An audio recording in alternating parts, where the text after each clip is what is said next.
Bonjour tout le monde. Alors on va faire un petit résumé sur concernant les branches infinies, les axes symétrie, centre symétrie, point d'inflexion.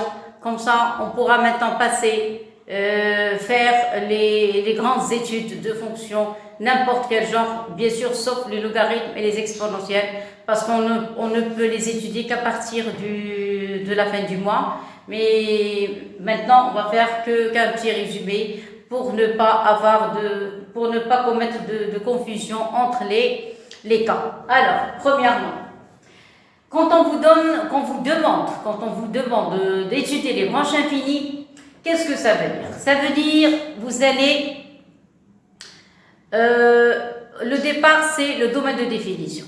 Voilà, c'est le point de départ. Après, à partir du domaine de définition, vous allez calculer les limites aux bornes ouvertes du domaine. Ça y est, donc je répète, pour étudier les branches infinies, première chose à faire, c'est déterminer le domaine de définition. Après, aux bornes ouvertes, il faut calculer les limites. Parce que les bornes ouvertes, ça veut dire, si on a plus et moins l'infini, donc on va étudier on va calculer les limites en plus et moins l'infini. S'il s'agit des points, quand vous avez une borne ouverte en un point, c'est-à-dire que ce point n'appartient pas au domaine. Donc on doit on doit calculer la limite en ce point. Ça, des fois à droite, des fois à gauche, ça dépend de l'exercice. Clair? Bon. Une fois on calcule les limites, après on passe aux branches. Seulement les limites, on a combien de cas? On a 3 cas. Lesquels? On peut calculer les limites en plus et moins l'infini, on va trouver plus ou bien l'infini. Alors si vous ne voulez pas commettre de confusion, on va enlever plus et moins l'infini, on va se laisser que l'infini. Qu'est-ce que ça veut dire? L'infini, c'est ou bien plus ou bien moins. Ça y est? Bon. Deuxième cas, on peut calculer les limites quand x tend vers un nombre 1, on trouve l'infini. Et le dernier cas, on peut calculer les limites quand x tend vers l'infini et on trouve un nombre b réel. Donc qu'est-ce que vous remarquez? Ou bien vous avez l'infini, ou bien vous avez un nombre et l'infini, ou bien vous avez l'infini et un nombre. Donc vous avez 3 cas possibles. Le cas où vous avez ici l'infini, il y a 3 possibilités. Regardez que la partie rouge, ne regardez pas la partie verte. C'est que la partie rouge. Alors, je répète, quand vous avez limite en l'infini, vous avez l'infini. Regardez que les flèches rouges. Alors, on a 3 possibilités. Dans tous les cas, on calcule f de x sur x. Regardez, f de x sur x, f de x sur x, f de x sur x. Ça va? Très bien.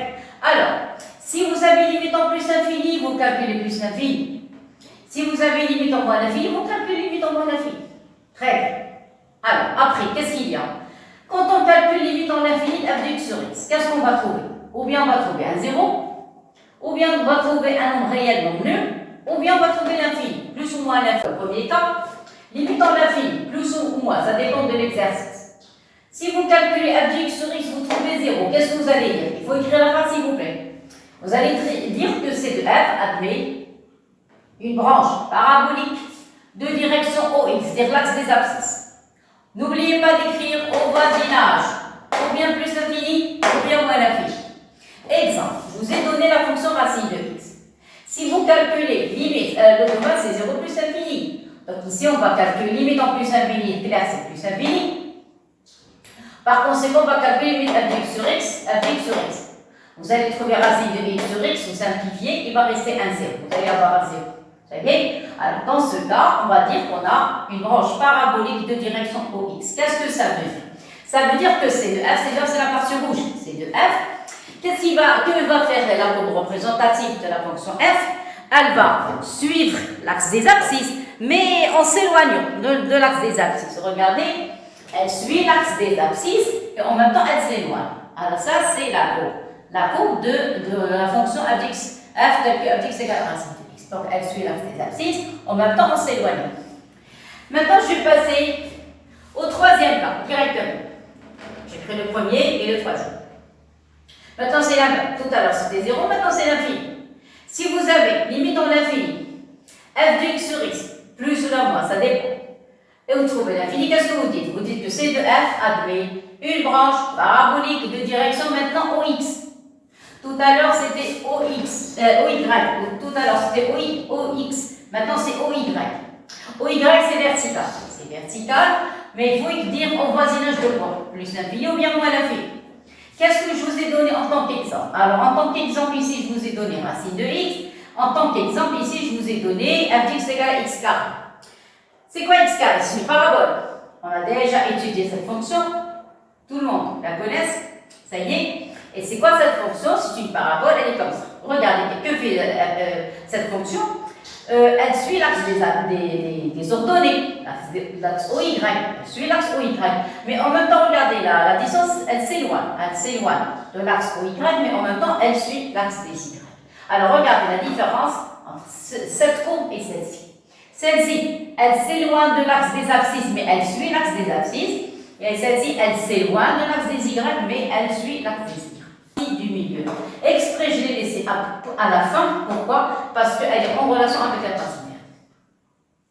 Alors, le troisième cas, celui du milieu, ou bien le deuxième cas, vous allez calculer limite en x sur x. On a dit qu'il y a trois cas, ou bien 0, ou bien l'infini, ou bien un nombre réel, A, non nul.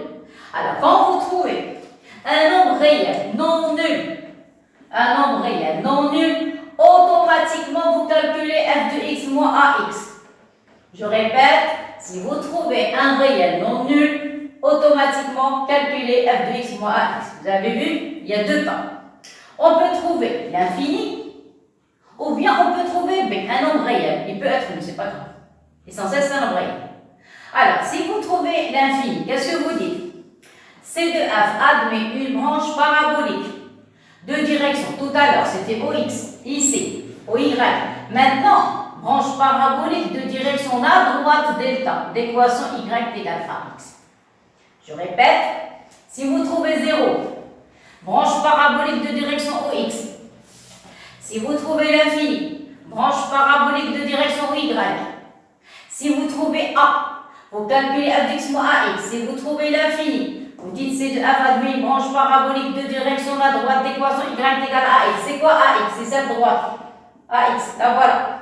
Ça y est, au voisinage de quoi? Si vous travaillez au voisinage du plus infini, vous écrivez plus infini. Si vous travaillez au voisinage du moins infini, vous écrivez moins infini.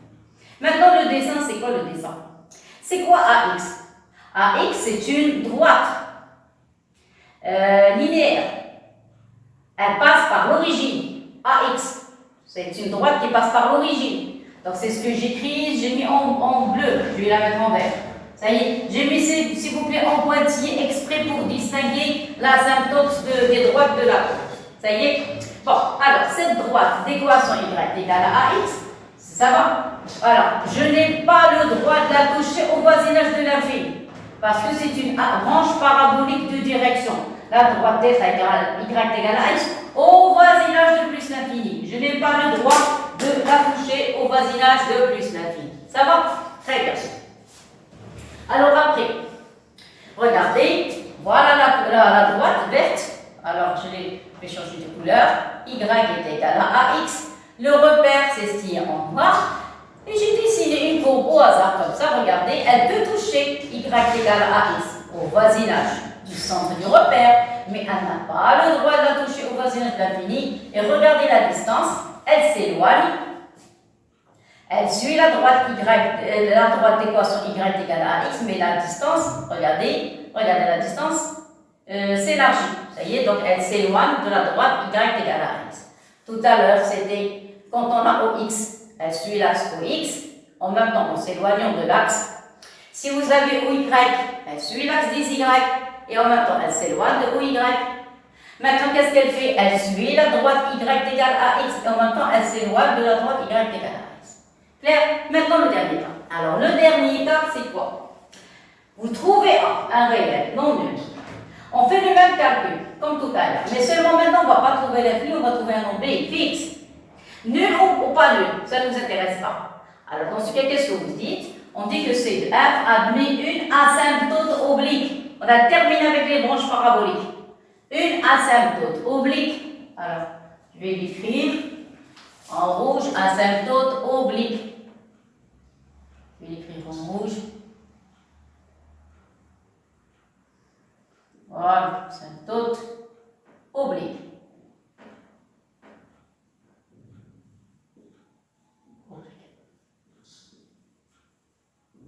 Et voilà. Ça y est, asymptote oblique d'équation quoi? D'équation vous avez trouvé A et vous avez trouvé B. Donc voilà, vous allez avoir ici un A, ici vous avez un.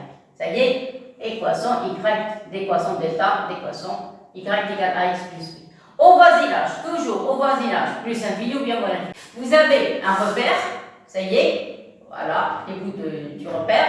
Vous avez l'origine, vous avez une droite, la verte. Exprès, je l'ai mis en vert avec des pointillés pour faire ressortir l'équation de l'asymptote, exprès. L'équation Y égale à X plus B, ça y est. Et regardez comment la droite, c'est une droite, donc elle passe par 2 points.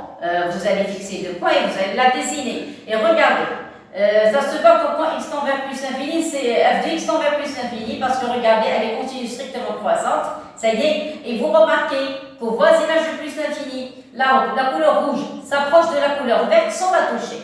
On dit dans ce cas que c'est une asymptote oblique. Oblique parce que la droite, parce qu'il y a 3 genres de droites, les droites verticales, les droites horizontales et les droites obliques. C'est pour ça qu'on l'appelle asymptote oblique, c'est une droite qui est oblique. Ça y est, elle est un petit peu penchée, ça va, et vous remarquez qu'au voisinage de plus l'infini, ça y est, à force de donner à x des valeurs très très grandes, C de f s'approche de la droite, la verte, ça y est, mais sans la toucher. C'est ça l'asymptote oblique, elle s'approche mais sans toucher la droite.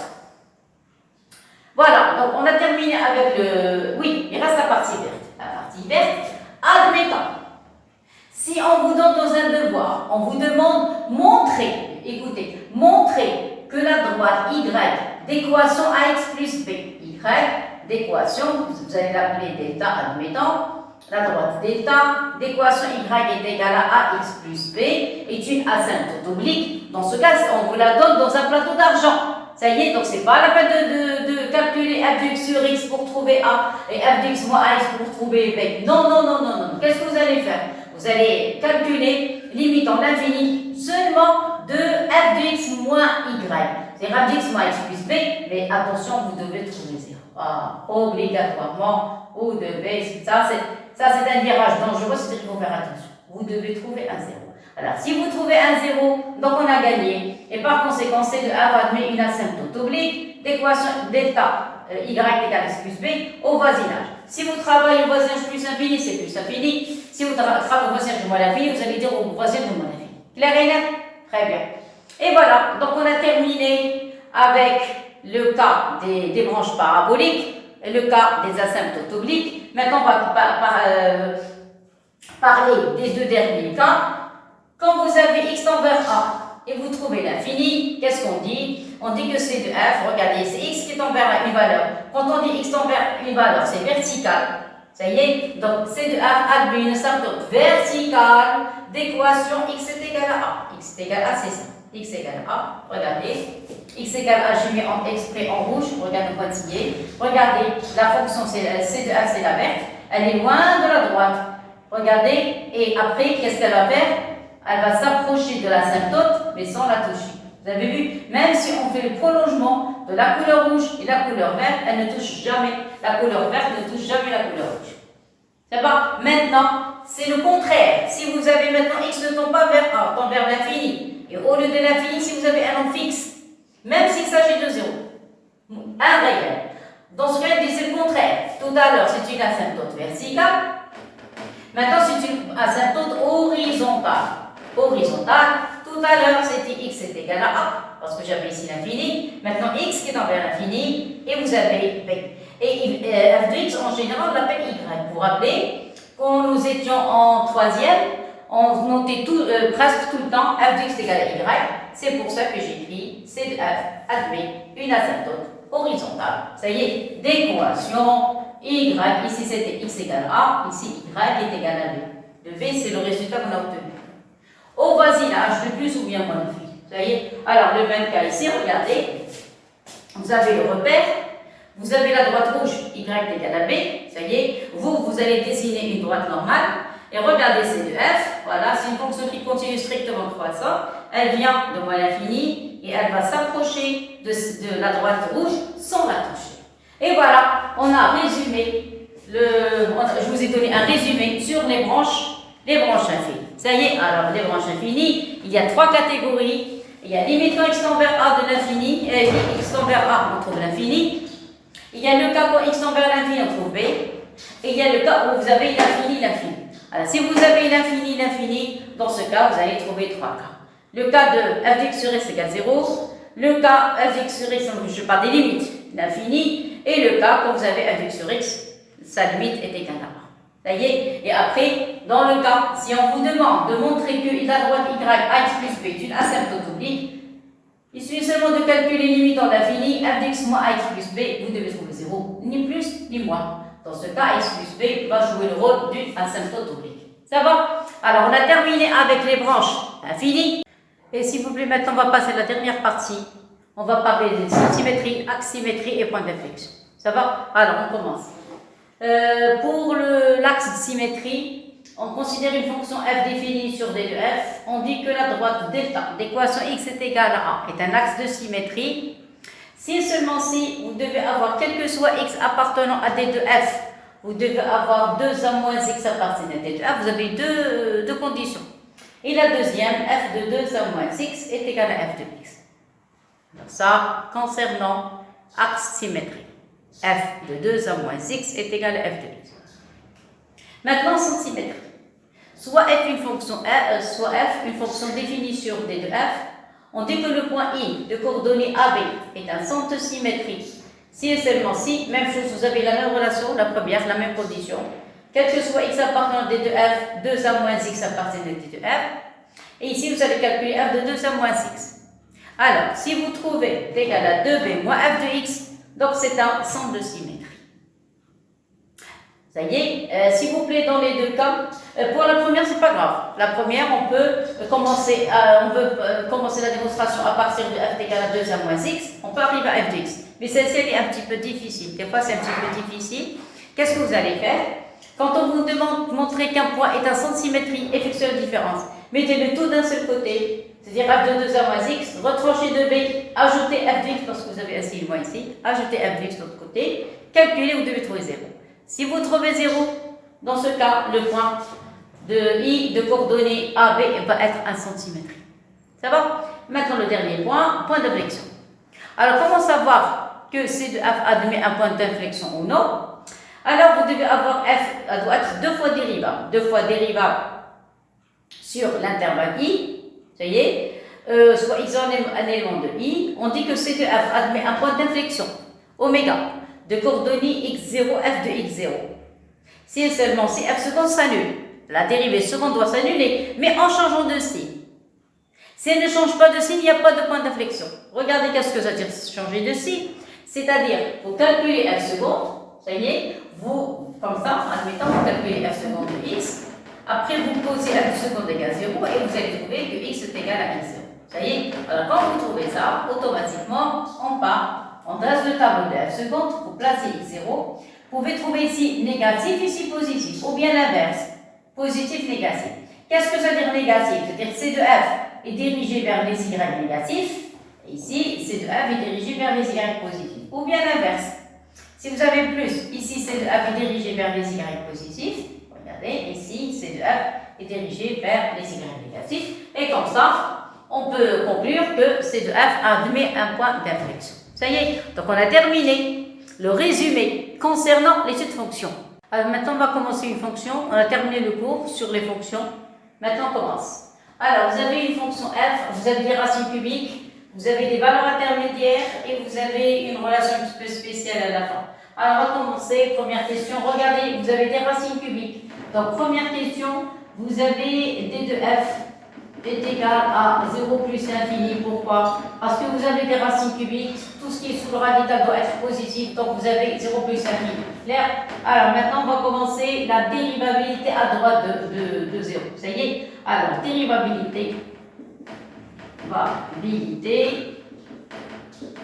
à droite de 0. Vous remarquez que c'est 0 vers plus l'infini. Ça y est? Alors, on va calculer. Donc, vous allez calculer limite. Quand x tend vers 0 positif de f de x moins f de 0 sur x moins 0 est égal à limite. Quand x tend vers 0 positif, remplacez la fonction. Remplacez, vous allez trouver ici racine cubique de x au carré plus racine cubique de x. Vous voyez? plus x. Tout ça. Moins 1 de 0, c'est 0 sur x. Voilà. Alors, s'il vous plaît, chaque fois, quand vous voulez calculer la dérivabilité en un point, toujours chercher est-ce que le dénominateur se trouve au numérateur. Voilà, vous avez x, vous avez x. Donc, si le dénominateur se trouve au numérateur, séparez le calcul, c'est-à-dire la fraction, en deux parties. Donc, vous allez avoir limite. S'il vous plaît, je vais écrire ici pour avoir un peu d'espace. Vous écrivez d'une manière verticale. Alors, limite. Quand x tend vers 0 positif, vous allez avoir ici racine cubique de x carré. Il va rester ici plus racine cubique de x sur x. Ça va? X c'est quelque chose de positif et ici il va rester x sur x. Alors x sur x c'est 1. Ça va? Donc ici qu'est-ce qu'on peut faire? Vous pouvez prendre ce x qui est au dénominateur. Puisque je travaille sur une partie qui est positive, donc j'ai le droit d'appliquer la racine cubique. Voilà, et ici un x au cube. Rien ne change, pourquoi? Parce que vous avez x est supérieur à 0. Ça y est? Alors je vais séparer ces deux parties parce que je n'ai pas de problème de signe. Tout est positif, vous avez un plus ici. Donc x tend vers 0 positif. Vous allez avoir ici racine cubique au numérateur, vous avez x au carré sur x au cube pour le première partie. Pour la deuxième partie, vous allez avoir racine cubique de x sur x au cube. Voilà, sur x au cube. Et le dernier, vous allez avoir un x sur x égale 1. Ça y est, alors vous allez simplifier maintenant. Vous allez avoir ici x tend vers 0 positif. Qu'est-ce qui va rester pour la première? Il va rester 1 sur x. On a simplifié par x carré et x carré. Le second, ou bien la deuxième écriture, on va avoir x au cube. Simplifié par x, il va rester ici 1. 1 ici, vous allez avoir x carré. Et à la fin, vous allez avoir un 1. Ça y est, remplacé par 0. 1 sur 0 positif, c'est plus infini. 1 sur 0 positif, c'est plus infini. Plus 1, c'est plus infini. Donc, vous allez avoir seulement 1 plus infini plus 1 est égal à plus infini. Voilà le résultat. Alors, après, une fois qu'on étudie la dérivabilité, il faut donner l'interprétation géométrique. Tout le temps, tout le temps. Alors, interprétation géométrique. Alors, interprétation géométrique ou bien graphique. La même chose. Interprétation géométrique. Alors, qu'est-ce qu'on va écrire? On va écrire que C de F admet. Alors, quand vous trouvez l'infini, on dit que C de F admet une demi-tangente. Une demi-tangente. Alors, tangente, comment elle est? L'infini, c'est vertical. Alors, demi-tangente verticale. Verticale. Dirigée vers. Alors, vers quoi? Alors, attendez, je vais mettre des couleurs. Alors, dirigée vers. Alors, regardez. Vous avez un 0 positif, c'est-à-dire x est supérieur à 0. Donc, vous avez un signe positif. Ici, vous avez un signe positif. Positif par positif, c'est positif. Donc, elle va être dirigée vers le haut. Ça y est. Si le produit est négatif, elle va être dirigée vers le bas. Donc, on a terminé la dérivabilité. Maintenant, on va passer au calcul de limite et les branches infinies. Alors, deuxième question. Deuxième question, calcul de limite. Donc, limite. Il y a, s'il vous plaît, regardez le domaine, il y a une seule bande ouverte. On calcule limite aux bandes ouvertes. Donc, vous allez avoir x tend vers plus l'infini, c'est f de x. Vous allez trouver limite. Quand x tend vers plus l'infini, alors vous allez avoir racine cubique de x carré plus racine cubique de x et moins x. Je crois que c'est moins x, c'est pas plus x. Attendez. Oui, c'est moins x, s'il vous plaît, je me suis trompée ici. Ici, c'est moins x. C'est moins, s'il vous plaît, ici. C'est moins. Mais elle ne va rien changer ici. Il va rester un moins 1. Ici, un moins 1. Ici, un moins 1. Voilà. Mais le résultat reste toujours plus élevé. Donc, rien n'a changé. Ça va? Ça va, je continue. Donc, vous allez avoir plus x. Alors, ici, je remarque, et maintenant, on a un problème. Tout à l'heure, on n'avait pas de problème. Pourquoi? Parce que ces deux tendent vers plus infini. Le premier tend vers moins 1. C'est une somme. Des milliards devant 1, c'est rien, c'est nul. Donc, c'est les milliards qui vont gagner. Par contre, ici, non, ici, on a un problème. Pourquoi? Parce que ces deux tendent vers plus infini. Et celui-là va tendre vers moins l'infini. Parce que moins x avec plus l'infini. Donc, ici, vous avez une forme indéterminée. Alors, puisque vous avez des x, donc vous devez factoriser par le plus haut degré.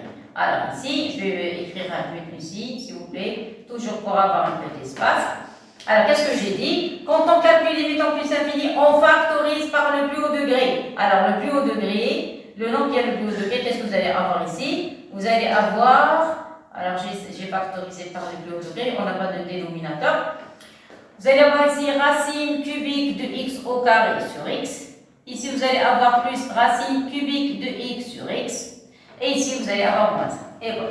Mais n'oubliez pas que tout à l'heure, x, on avait remplacé par racine cubique de x au cube. C'est ce qu'on va faire ici encore. Ça y est. Donc, au dénominateur, le même travail. Je vais écrire correctement. C'est le même travail comme tout à l'heure. Ça y est. Alors, voilà le x ici, le x ici. Et vous allez mettre les racines cubiques parce qu'on travaille au voisinage de plus infini. Vous avez vu? C'est positif. Donc, vous pouvez mettre ici racine cubique, la même chose, de l'autre côté. Ça va? Voilà. Et le 1, c'est pas la fin. Le 1, c'est le 30. Alors, on continue. Donc, vous allez avoir, et la limite, quand x tend vers plus l'infini, vous allez avoir ici un x, parenthèse. Vous pouvez mettre une seule racine au lieu de 2. Donc, vous allez avoir ici racine cubique de x au carré. Ici, x carré. Alors, x au carré sur x au cube. Le deuxième, ça va être racine cubique de x sur x au cube. Et vous allez avoir moins 1. Et voilà. Ça va? Je continue. Maintenant, vous remarquez qu'il y a des simplifications. Donc, on va avoir limite. Quand il tend vers... attendez, maintenant, c'est la dernière ligne. La dernière ligne. Je vais écrire le tout. Donc, limite. Quand il tend vers plus l'infini de f de x est égal limite. Quand il tend vers plus l'infini, vous écrivez le x, ouvrez les parenthèses et maintenant simplifiez. Alors, vous allez enlever x carré au numérateur, x carré au dénominateur, il va rester 1 sur x. Pour la deuxième racine, il faut enlever qu'un seul x, il va rester ici 1 au dénominateur, il va rester x carré. Et le dernier, il ne me crée aucun problème, donc c'est moins. Ça y est, maintenant on remplace. Qu'est-ce que vous allez avoir ici? Vous allez avoir un plus l'infini, crochet. 1 sur l'infini, c'est 0. 1 sur l'infini, c'est 0, il va rester moins 1. Alors, si vous multipliez plus l'infini avec un nombre négatif, regardez, c'est pas comme tout à l'heure. Tout à l'heure, c'était une somme ou bien une différence. C'est l'infini qui gagne. Mais maintenant, non. Maintenant, on a un produit.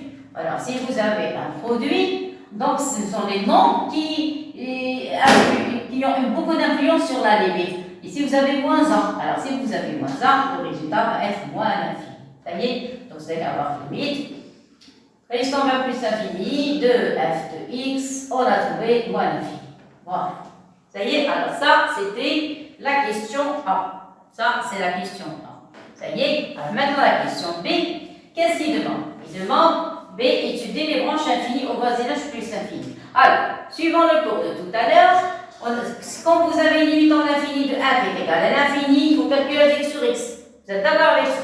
Calculer avec x sur x. Seulement, ici, j'ai une chance, laquelle? Tout à l'heure, f de x, j'ai factorisé par un x. Vous avez vu, j'ai factorisé. Alors, si vous écrivez f de x sur x, il suffit seulement de mettre ce x ici. Et voilà, il va rester que ça. Ça y est? Donc maintenant, je vais écrire en détail. Vous avez limite.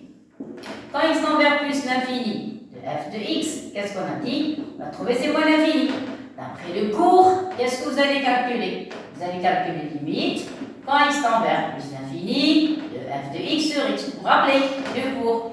Alors, c'est quoi ce x? Le x, c'est le x rouge. Ce x que vous avez ici. Vous allez le faire descendre au dénominateur. Qu'est-ce qui va rester? Voilà, vous avez vu cette ligne, elle est très importante. Elle m'a facilité la tâche. Donc cette ligne, celle-ci, ça va. Clair? Qu'est-ce qui va rester? Il va rester limite. Quand il tend vers plus l'infini, il va rester que racine cubique de 1 sur x, plus ça, ça et ça. Parce que ce x, on a fait descendre au dénominateur. Il va rester ici racine cubique de 1 sur x carré. Il va rester moins 1. Alors, passez aux limites. Tout à l'heure, on a dit ça 0. Ça, c'est 0. Il est égal à moins 1. Ça va? Alors, la conclusion. On a calculé limite quand x tend vers plus l'infini de f de x sur x. Et on a trouvé moins 1. Alors, ce moins 1, on l'appelle quoi? Ce moins 1, on l'appelle A. Vous vous rappelez le cours? On l'appelle A. Alors, quand on trouve le A, après, il faut calculer x moins AX. Le cours. Donc, ça, c'était la première phase. Attendez, je vais mettre un petit truc ici. Alors, voilà. Alors, ça, f de x sur x, c'est la première phase. Maintenant, on passe à la deuxième. C'est quoi la deuxième? Vous allez calculer limite. X tend, regardez, 1 a pris 2. Plus l'infini. Maintenant, de f de x moins ax. Si vous vous rappelez, moins ax, Vous allez remplacer f par son expression. Vous pouvez sauter les étapes si vous voulez, mais moi je ne vais pas sauter d'étapes. Remplacez f. Vous allez avoir racine cubique de x au carré plus racine cubique de x moins x parenthèse moins ax. C'est quoi a? C'est moins 1. Donc moins, mettez une parenthèse pour ne pas se tromper et mettez comme ça. Ça y est. Pourquoi s'il vous plaît? Parce que a est égal à moins 1. Ça y est. Alors, le a est égal à moins 1. Le voilà. Ça y est, c'est le a. Ça y est. Voilà. Donc, le moins en noir, le voilà. Et le a, c'est moins x. C'est le moins. Ça y est. Si vous ne voulez pas avoir de problème, mettez les parenthèses. Sinon, c'est pas la peine. Vous pouvez calculer directement. Ça va? Alors, qu'est-ce que vous remarquez? On remarque que le x va partir, il va disparaître. X avec un moins x. Regardez. Parce que ici, vous avez moins avec moins, c'est un plus. Ici, c'est un moins. Donc, ce x va disparaître avec ce plus. Et voilà. On a terminé. Qu'est-ce qui va rester? Racine cubique de x au carré, c'est plus l'infini. Plus. Racine cubique de x en plus l'infini, c'est plus l'infini. Ça y est. Donc, c'est pas la peine de mettre de plus l'infini. Et par conséquent, le résultat, ça va être plus l'infini. Alors maintenant le cours, encore on fait intervenir le cours, vous avez limite quand x tend vers plus l'infini de f de x moins ax. Qu'est-ce qu'on a trouvé? Plus l'infini, qu'est-ce que ça veut dire? Alors ça veut dire le cours de c de f admet une branche parabolique. Une branche parabolique. Parabolique de direction. De direction, on a trouvé A. Donc de direction, la droite d'équation. Alors, mettez delta et AX. Donc Y est égal à X. C'est-à-dire delta, on a trouvé c'est moins 1, donc Y est égal à moins X. Et voilà la branche parabolique. Ça y est? Alors, on a terminé avec l'étude de la question B. Voilà. Maintenant, on va commencer la question 3. La question 3 concerne quoi? Concerne la dérivée, le tableau de variation. Et le signe de la dérivée. Ça y est? Alors maintenant, troisième question, dérivée et étude des variations. Les variations, c'est il faut mettre un S. Alors, les variations. Ça y est? Donc, étude de variation. Alors, je commence. C'est la troisième question. Alors, après est égal à f de x. F de x est égal à racine cubique de x carré plus racine cubique de x et moins x. Alors, un petit rappel, très court. Quand vous avez racine cubique de x', attention les dérivés, par cœur des formules, vous allez avoir 1 sur 3 racine cubique de x au carré. Voilà la première formule. Et si vous avez, attention, ici vous avez un carré, donc c'est une fonction u. Alors, pour une fonction u, si vous avez racine cubique de u prime, je répète, une fonction u, c'est quoi? C'est u prime sur 3 racine cubique de u au carré. Ça y est? Et le x, c'est moins 1, donc ce x n'est pas tellement difficile. Ça y est? Alors, je passe à la dérivée. Ceci implique à quoi est égal à f prime de x. Ça, racine cubique de u. Donc, u prime, c'est quoi? C'est x au carré prime, regardez, u prime, x carré prime, sur 3, racine cubique de u carré. Déjà, u, c'est x carré. Déjà, u, c'est x carré. Et mettez le carré de la formule. Voilà. Je répète, u, c'est x carré. U, c'est x carré. Donc, x carré prime sur 3, le voilà. Racine cubique, là, voilà, ça, c'est une racine cubique. Voilà, ça y est. Voilà, ici, vous avez un 3. Vous avez une racine cubique. Ça va? Un 3. De la formule. Clair? La deuxième racine cubique, donc c'est 1 sur 3 racine cubique de x au carré, et vous allez avoir moins 1. Clair? Alors, première chose à faire, c'est réduire au même dénominateur. S'il vous plaît, les dérivés, quand vous avez plusieurs choses, surtout si on change de signe, même dénominateur, il faut réduire.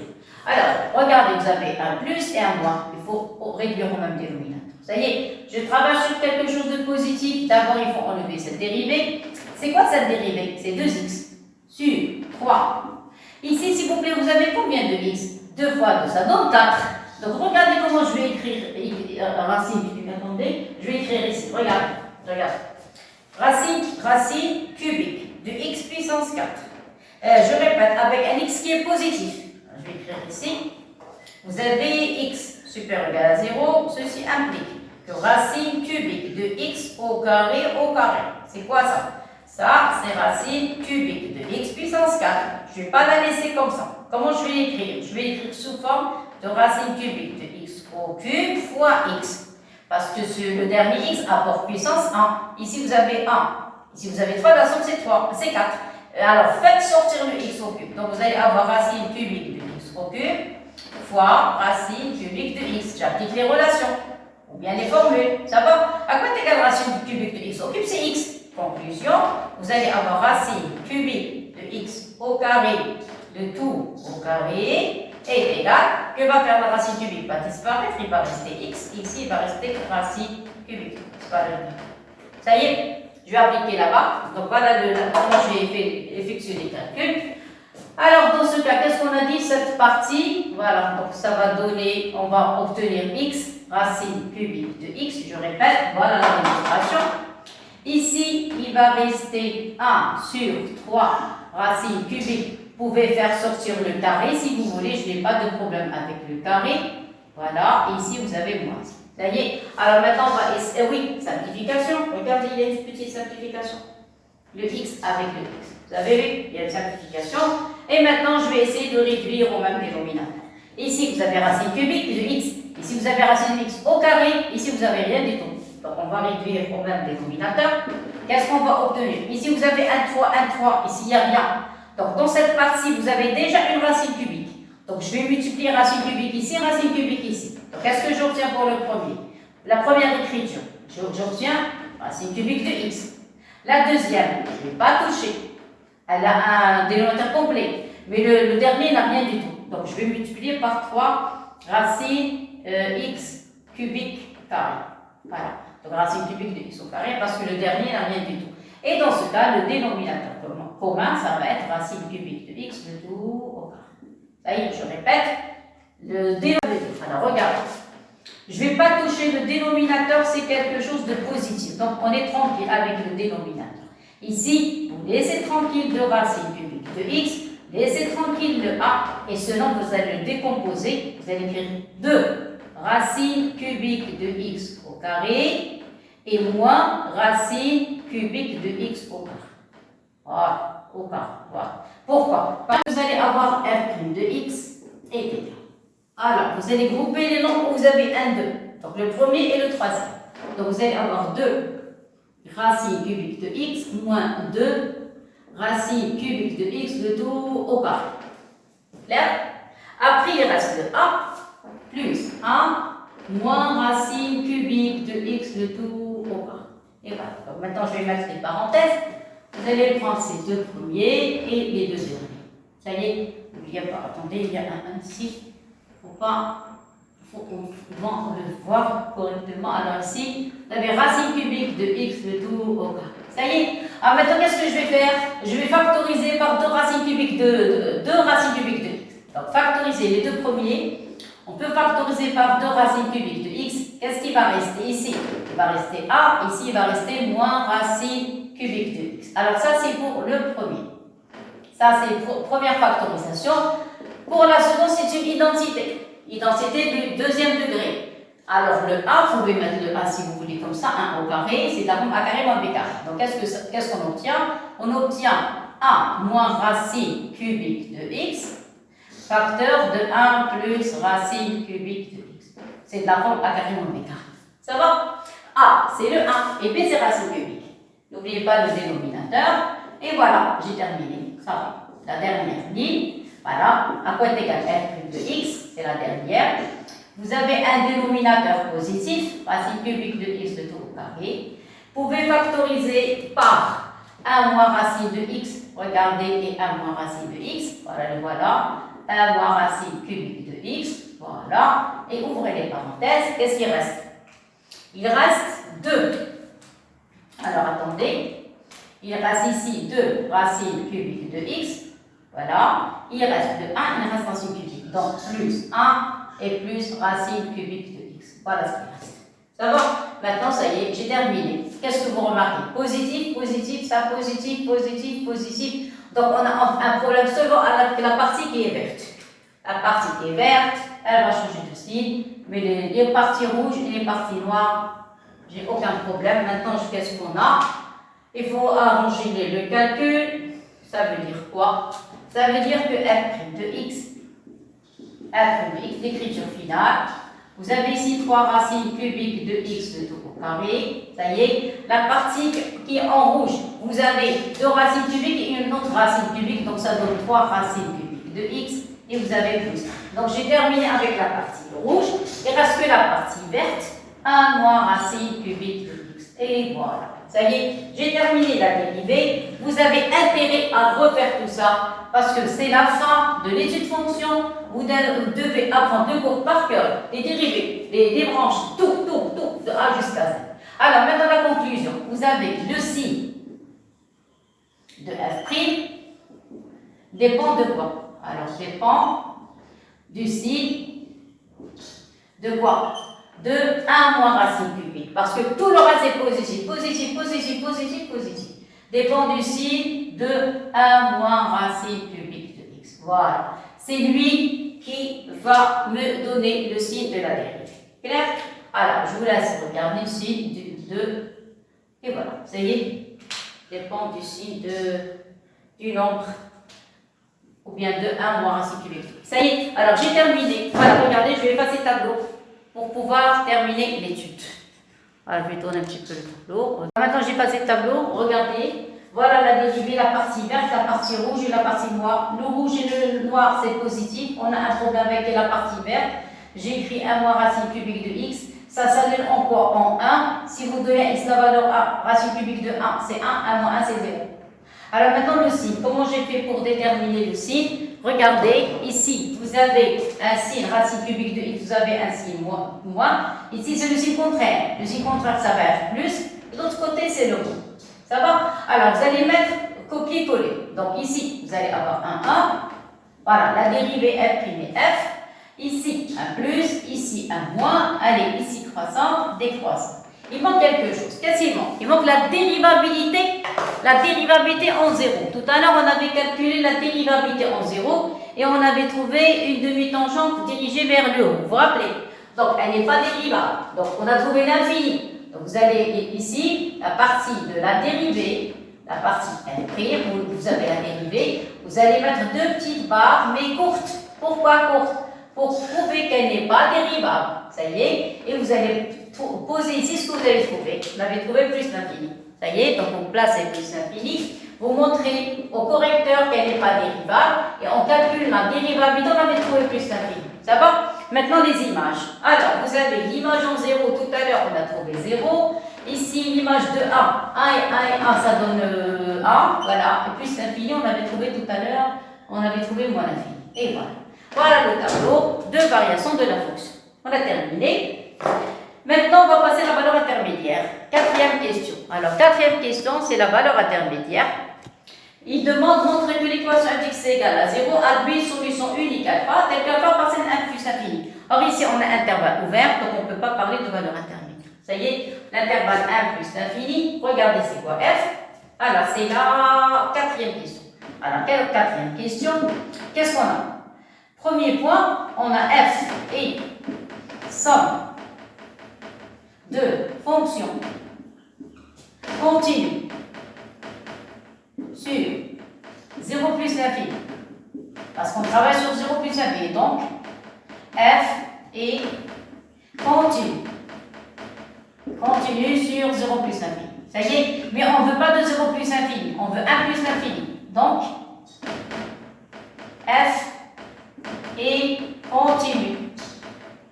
Continue sur 1 plus l'infini. Ça y est, donc on a terminé avec la continuité. Maintenant, on va parler de la monotonie. Elle est continue strictement décroissante. Alors, f, ça c'est le premier point. Deuxième point. f est continue. Strictement. Alors, strictement décroissante. Regardez, décroissante, décroissante. Croissante. Sur l'intervalle 1 plus l'infini. Donc, si elle est continue strictement décroissante, donc vous avez, donc, on a, c'est quoi l'image de 1 plus infini? C'est moins l'infini 1. Attention, donc vous avez, quel que soit y, appartenant à j, c'est quoi j? L'image de 1 plus infini, c'est moins l'infini 1. On commence du plus petit au plus grand. Alors, j de moins l'infini à 1, ça y est, il existe un unique x appartenant à i. C'est quoi i? I, c'est 1 plus l'infini. Tel que vous allez avoir f de x est égal à y. C'est le cours. Pour quand on parle de valeur intermédiaire, sauf si il s'agit d'un intervalle ouvert. Donc on ne peut pas parler de valeur intermédiaire, mais on parle de l'image d'un intervalle. L'image de l'intervalle 1 plus infini, c'est moins l'infini 1. Donc puisqu'elle est continue, strictement décroissante, chaque y de l'intervalle moins l'infini 1 admet un unique antécédent x appartenant à 1 plus infini tel que f de x égale à y. Or, le 0 appartient à j. Or, y est égal à 0 appartient à l'intervalle moins l'infini 1. Vous êtes d'accord? Ceci implique qu'il existe un unique antécédent, on va l'appeler alpha, appartenant à i qui est égal à 1 plus l'infini, tel que vous allez avoir, au lieu de x, vous le remplacez par alpha, vous allez trouver 0. Voilà. Donc, l'équation f de x est égale à 0, c'est ça. Ici, alpha ouvert, vous n'avez pas le droit de prendre alpha, est égal à 0, voilà, admet une solution unique alpha, appartenant à l'intervalle 1 plus l'infini, tel que f de alpha est égal à 0. Voilà. Alors, la question B, on sait que toujours il faut terminer par l'équation, remplacer la solution f de x égale à 0, remplacer le x par alpha. On sait que, à quoi est égal f de alpha? F de alpha est égal à 0. Remplacez f de alpha. D'abord, vous allez avoir racine cubique de alpha au carré. Alors, racine cubique de alpha au carré, plus racine cubique de alpha, moins alpha est égal à 0. Vous êtes d'accord? Mais nous, on ne veut pas de alpha au cube, on ne veut pas de racine cubique. Donc, à quoi est égal? Donc, maintenant, on veut faire disparaître la racine cubique. Donc, on s'est bloqué. Qu'est-ce que je vais faire? Je vais écrire en C que. Alors, racine cubique de alpha plus 1 au cube. Qu'est-ce que ça donne? Alors, s'il vous plaît, c'est une identité du troisième degré. Je vais l'écrire ici. Regardez. Vous avez a plus b au cube. À quoi est égal? Est égal à a au cube plus 3a carré b plus 3ab carré plus b au cube. C'est-à-dire, vous allez obtenir a au cube plus b au cube. Ici, factorisé par 3ab, 3ab. Donc, vous allez avoir 3ab, facteur.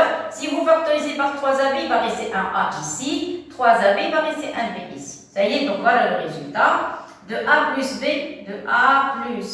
Alors, ça, c'est niveau tronc commun.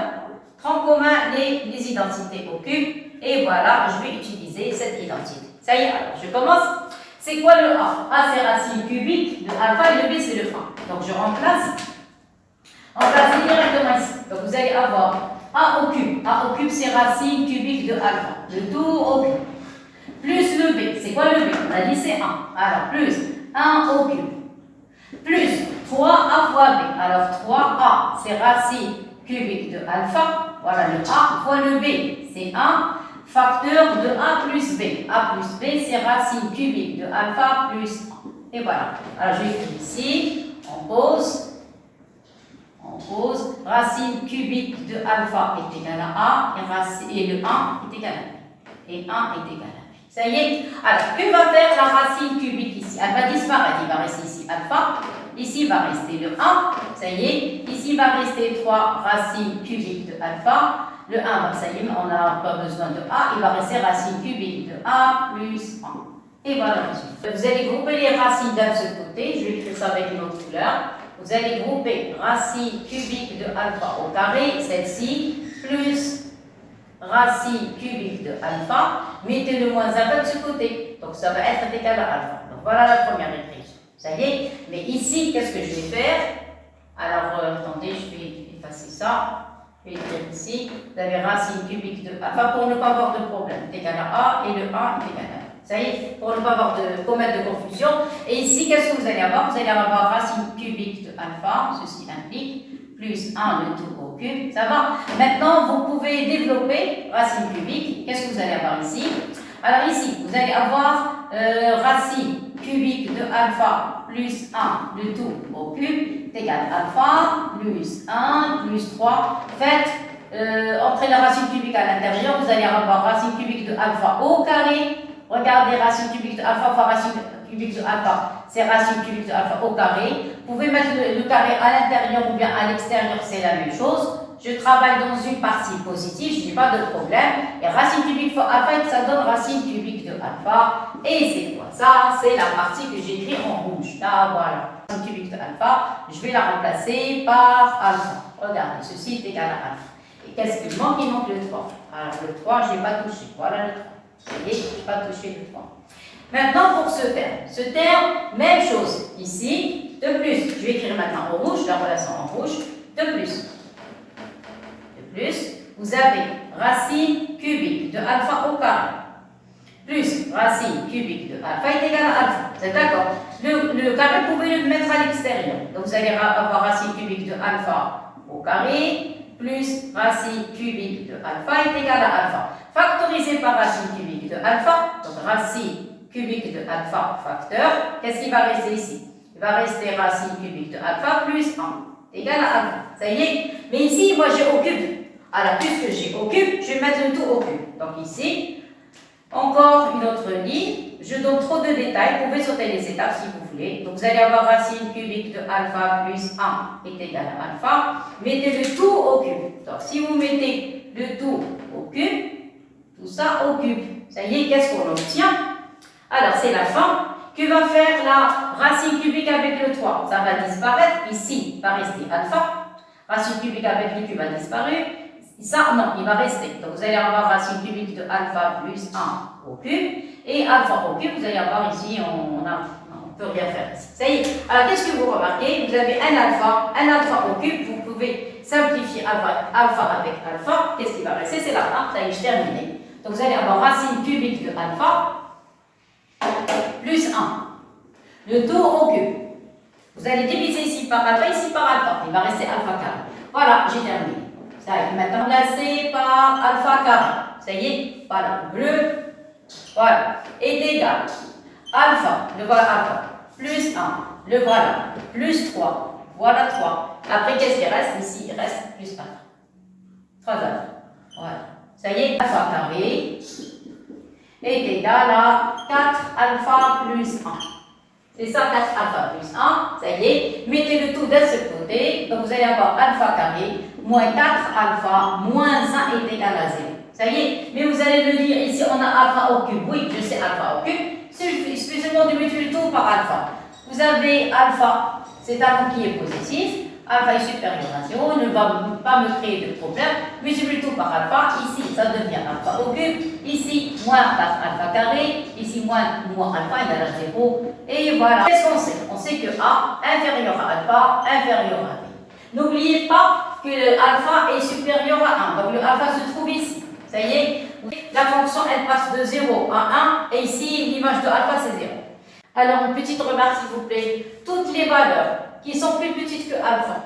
Alors, le alpha, je me suis trompée, alpha, c'est dans le tableau ici. F, ça, ce tableau-ci, alpha se trouve le tableau de variation. Regardez, toutes les valeurs comprises entre 0 et alpha ont des images positives. Regardez, 0, 1, 0. Alpha, la fonction s'annule. Au-delà de alpha, vous avez des images négatives. Donc ici, vous avez des images négatives. Ici, vous avez que des images positives. Ça y est. Alors, dans ce cas, qu'est-ce qu'on a? Dans ce cas, puisque A est plus petit que alpha, toute valeur qui est plus petite que alpha a une image positive. Donc, vous allez avoir ici f de A va être supérieur à f de alpha. Parce que f de alpha est égal à 0. Et f de B, elle est négative. Regardez, B est plus grand que alpha. Le B se trouve ici. Voilà son image. Il est supérieur à f de B. C'est ça. C'est quoi f de alpha? F de alpha est nul. Voilà. Là, voilà. Ceci implique que vous allez avoir f de A va être supérieur à 0 et f de alpha supérieur à f de B. Voilà, j'ai terminé maintenant. Je vais séparer la démonstration de parties. Vous allez avoir f de A supérieur à 0 et f de B inférieur à 0. et 0 supérieur à f de b. Regardez, c'est quoi f de a? C'est racine cubique de a au carré plus racine cubique de a moins a supérieur à 0. Clair? Et le b, vous allez avoir 0 supérieur à racine cubique de b au carré. Remplace, on ne fait que remplacer. Supérieur, racine cubique de b au carré, plus racine cubique de b, moins b. Clair? Mettez s'il vous plaît le a de l'autre côté. Qu'est-ce qu'on va avoir ici? Vous allez avoir racine cubique de a au carré, plus racine cubique de a, supérieur à a. Voilà la première écriture. La deuxième, mettez le b de ce côté. Et ici, vous allez avoir b supérieur à racine cubique de b carré, plus racine cubique de b. C'est clair? Maintenant, s'il vous plaît, inversez. Tout est positif. Donc, si on inverse, on va obtenir 1 sur... Alors, je vais écrire ici. Donc, en groupant les deux. Donc, ici, inversez, s'il vous plaît. Un produit en croix ou bien basculer. Inversez. Vous allez avoir ici 1 sur racine cubique. Alors, inversez. Vous allez avoir racine cubique de b carré plus racine cubique de b. C'est ça? Tout à l'heure, c'est le nombre le plus petit, mais le plus grand. Si on inverse, ce nombre va devenir plus grand que b. 1 sur b. Regardez, croix. Je vais mettre une croix. Donc ici, vous allez avoir, ici vous allez avoir 1 sur b. Ça va? Ici, vous allez avoir 1 sur racine cubique de b carré plus racine cubique de b. Ça va? Voilà, résultat final. Donc, qu'est-ce qu'on a obtenu? C'est mal écrit, donc je peux écrire ici parce que c'est la fin de la démonstration. Il nous reste que B. Voilà, donc je vais enlever tout ça. Je vais laisser ça, je vais le laisser, c'est pas grave. Maintenant, c'est là-bas. Maintenant, les deux dernières lignes, ça y est, c'est terminé. Vous avez quel que soit A positif, B positif, on a trouvé que racine cubique de A carré plus racine cubique de A est supérieure à A. De plus, vous avez 1 sur racine cubique de B au carré plus racine cubique de B est supérieur à 1 sur B. Vous avez A positif, B positif, je peux effectuer le produit et ceci implique, donc conclusion, vous allez avoir racine cubique de A carré plus racine cubique de A divisé par racine cubique de B au carré plus racine cubique de B. Et ça va être supérieur, vous allez effectuer le produit A fois 1 sur B, ça donne 1 sur B. Et voilà le résultat final. Voilà, on a terminé l'étude. Merci beaucoup et à la prochaine.